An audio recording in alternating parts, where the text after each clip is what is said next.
eu recebi uma carta aberta aos produtores rurais do Brasil.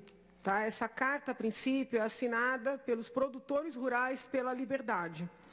Eu li a carta, levantei o projeto a respeito do qual a carta versa, e eu queria, respeitosamente, apoiar essa carta. Essa carta mostra a preocupação dos produtores rurais, ou pelo menos desta associação que representa uma parte dos produtores rurais e estaria alertando os demais. A carta mostra a preocupação com o projeto de lei 2148 de 2015.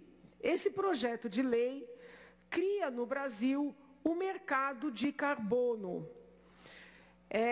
A carta, a princípio, traz preocupações com as consequências que a submissão do país a imposições estrangeiras, as consequências que podem ser trazidas para o nosso povo, para a produção de alimentos, para o Brasil e para o mundo.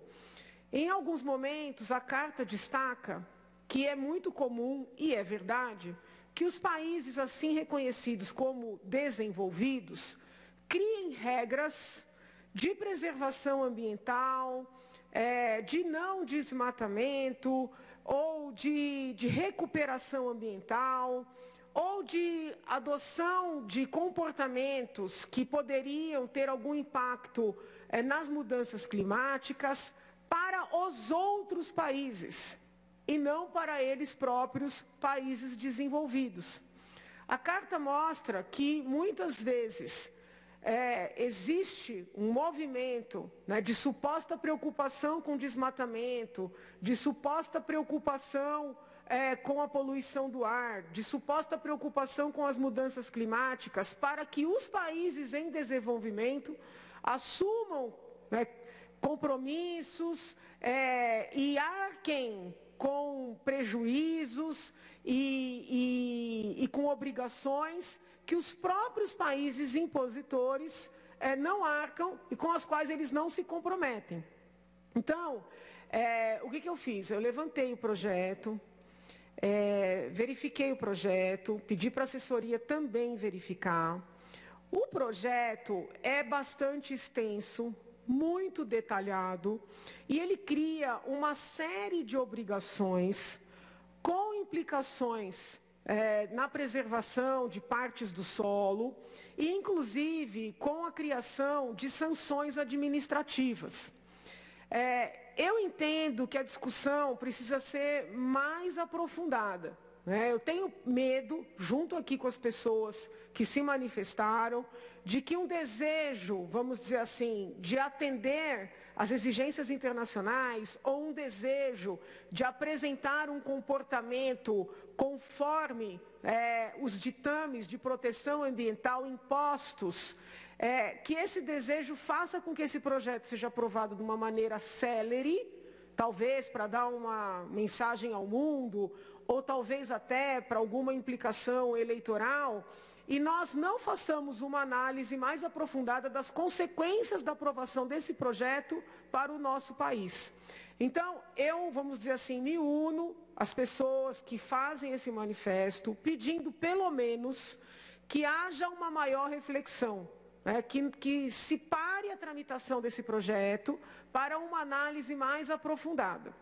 Eu já venho demonstrando preocupações, e aqui eu quero deixar muito claro, eu sou favorável à proteção ambiental, tenho uma preocupação muito grande, por exemplo, com a preservação das nossas águas, tenho falado isso nas minhas redes sociais, em entrevistas, até em palestras, tenho preocupação sim com as nossas florestas, mas eu também tenho preocupação com a preservação da nossa soberania.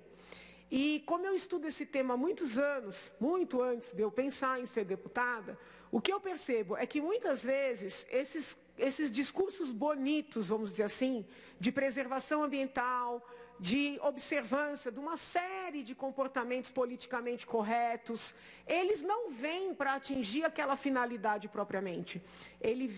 Esses discursos vêm para exercer uma dominação. né, sobre o nosso povo, sobre o nosso país, sobre o uso do nosso território.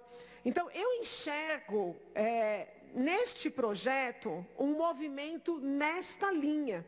Né? Se fala muito em aquecimento global, se fala muito em mudanças climáticas. É como se o Brasil estivesse assumindo uma culpa que eu entendo firmemente que o país não tem. E ao assumir essa culpa, abre portas para que os outros países comecem a interferir na nossa nação. Né? Os produtores rurais fazem uma leitura, vamos dizer assim, mais específica para a sua área de atuação. Né? Eles fazem uma leitura de que este controle servirá para impedir a produção no Brasil e para que no exterior haja uma produção livre e restrita. Tá? Essa é a leitura dos produtores rurais, que não está equivocada. Mas eu, lendo esse projeto, ao lado de outros tantos projetos, eu me preocupo com um movimento para restringir a nossa soberania. Falei disso recentemente, por exemplo, quando comecei a participar de vários eventos a respeito das assim chamadas empresas ESG ou ESGs. Né? Acho excelente que as empresas observem os direitos de todos os colaboradores, os direitos fundamentais, a pluralidade, a representatividade. Acho excelente que as empresas tenham compliance para as mais diversas finalidades. Acho excelente que as empresas se preocupem com a sustentabilidade. Mas temo que comecem a criar regras de suposta observância desses princípios para extirpar do mercado, seja do mercado público ou do mercado privado, empresas pequenas e médias que até colaboram para esses princípios e para esses valores, mas que não têm condições ainda de observar todas aquelas muitas regrinhas que nos são impostas.